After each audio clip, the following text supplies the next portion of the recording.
Well, hello again from a pretty deserted Wembley. Yeah, this place felt entirely different, didn't it?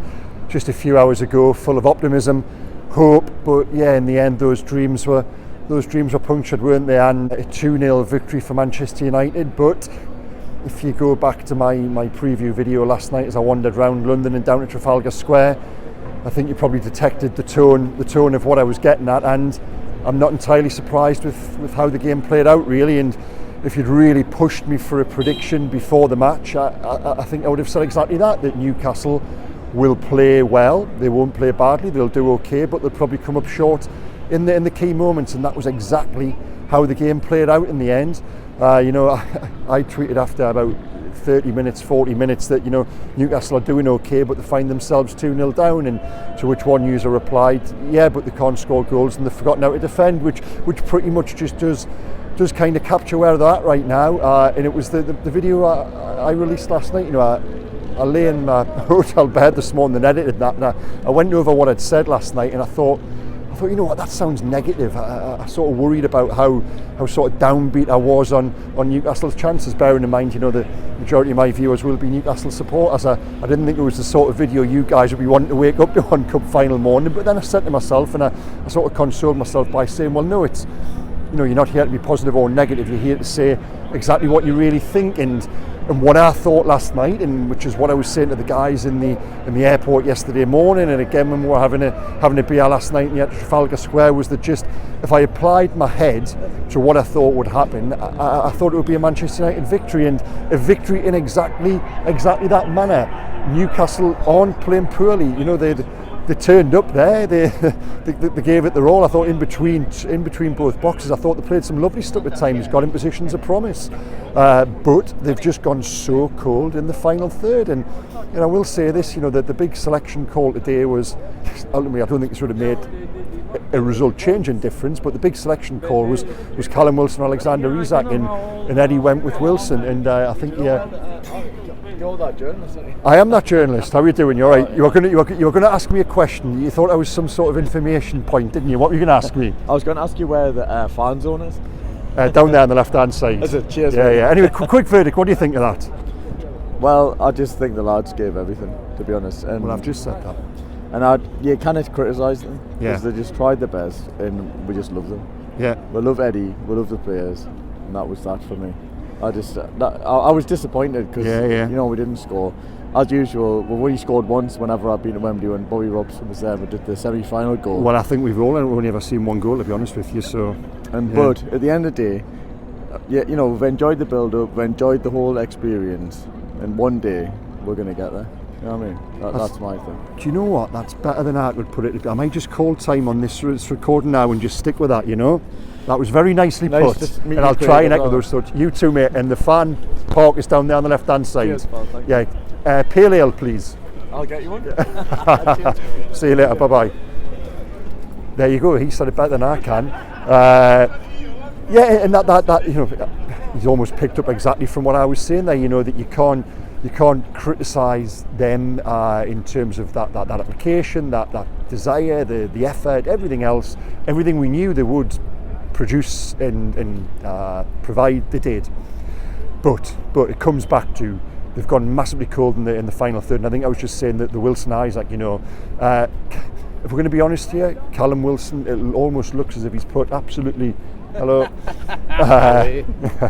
It almost looks as if he's put absolutely everything into getting into that World Cup squad. He put his heart and soul into that, and he's come back since the World Cup, and he looks spent mentally, physically. He just doesn't look like the same player at all. And I think today, if you'd asked me, I would have gone with Isak. And I thought when he came on in the second half, he did look far more purposeful, even though the game was probably gone by that point. So yeah, the team who weren't necessarily by far the better team won, but they were the better team in the key moments and the big moments, and ultimately that is what makes the difference. Now, and I want to make this point as well. Now ultimately, these things come back to players, and the point I want to make is that as a group, as a collective, you can only outperform the sum of your parts for so long. Leicester did it for a season and won the league. Other teams have done it for 2 months and they've pulled clear of relegation or made a late charge and qualified for Europe, when things happen against the odds. Newcastle United, remarkably, for the entirety of 2022, outperformed on grass probably what their squad was capable of on paper. Now, to do that for an entire year in a bookended 2 seasons, back end of 21-22, pulling clear of relegation, the first half of this season putting themselves in the top 4, but ultimately it's probably going to come back to the quality of your players. And I think we've just seen since the turn of the year a lot of Newcastle's men revert to type, probably the level they're at. And I'm not going to go into through names because I like them all as players, I like them all as characters. I think they're an incredibly good bunch and they've got a wonderful manager. But you just look at it now and you think, and I think to that end it was probably useful the Saudi owners were there today, you look at it and think, for them to take the next level, the next step, they've got the manager in place and they've got 2, 3, 4 players perhaps, but it's going to take some significant investment to take them to that next step, to get back here next year and the year after, and not be going into it expecting defeat. Now, I'll be honest, I went into this one expecting Newcastle to get beat. I did. Now, to get to the point where you don't feel that and you are confident that they're going to win, I think for that they've got to go out and spend some significant money. Now, what would help with that is if they can get over the disappointment of this pretty quickly and make that push for the top 4 now.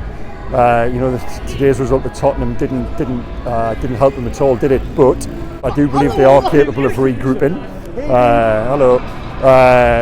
And certainly if they don't make the top 4, get European. I think European football now is the absolute minimum target for the remainder of this season. The top 4 would allow them to spend more money in the summer. It would accelerate the journey, but certainly don't fall out of the European places. And at the moment, on form, 1 win in 7, that looks as if where they're heading. They've got to do something to rally, and I'm not going to use the phrase save this season, but you know what I mean. Anyway, on performances today, I thought Newcastle's best player, I did do this, I give it to Loris Karius. I just thought the whole world went into this game waiting and watching, and perhaps many people wanting Loris Karius to fail, to drop the ball quite literally, and he didn't. On first viewing for Man United's second goal, I thought there was an element of blame attached there. I've watched it back and there wasn't. Gravity took over. He goes down low to block a low shot and the ball is taken high. For the first goal, I thought he was left hopelessly exposed by his defenders. Now, if that's an in-swinging free kick, I think Karius has got to come. But the fact it's an outswinger from Luke Shaw on the left, I don't know what the defence is playing a high line like that. It's far easier to defend a free kick, run onto a ball, than running back towards your own goal, and they just left themselves open to all sorts of problems. And in the end, Casemiro has a fairly sort of easy header. That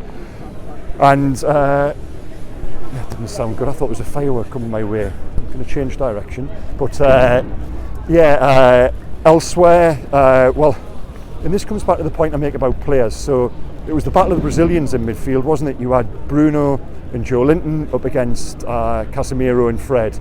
Now, there's probably a reason Casemiro and Fred have got 101 Brazil caps between them, and Bruno and Joe Linton have only got Bruno's 10. It comes back to quality now.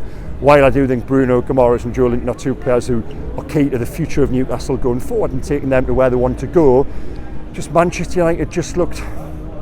Did they look better today? Did they just look a little bit more competent, in control of their emotions, in control of the skills? They just looked generally a better outfit on the whole. And yeah, I've got, certainly as a guy who works up in the northeast covering Newcastle predominantly, I've got no complaints with the outcome, and I thought in the end I thought it was fair, even though Newcastle certainly weren't disgraced in defeat. The challenge now is the problems which we saw there today, and we've just spoken to Eddie Howe, and Eddie Howe admitted afterwards that he was left feeling pretty much the same as he's felt in most games recently. Not playing poorly, you can't go in there and tear strips off them, but you are left thinking, where's that goal going to come from? When's Callum Wilson going to click again? When's Almiron going to find another hot streak? When's Bruno going to start chipping in with goals or looking like scoring? And all of that is just gone at the moment, coupled with all of a sudden they're giving up chances at the other end. And during that 10 hours without conceding, they weren't conceding chances, never mind goals, whereas during the first half there, you know, Manchester United 4 or 5 times, just a simple ball over the top, and Newcastle were undone. So yeah, listen, a disappointing day, but as I did say last night, the result here wasn't the be all and end all. There are positives to take from the journey here, from that re-engagement. The scenes in the away end were just incredible. You know, my little boy was in there, and you know, loved it. Memories, just it was quite something to be sat in the press box there, and we were looking at the press box was in amongst the Newcastle end, and to see that defiance and that unity in defeat during the last 5 or 10 minutes, waving those scarves and flags, and just quite incredible scenes. And if Newcastle did win anything today, they won the pre-match show. So there you go. That's one of the positive things.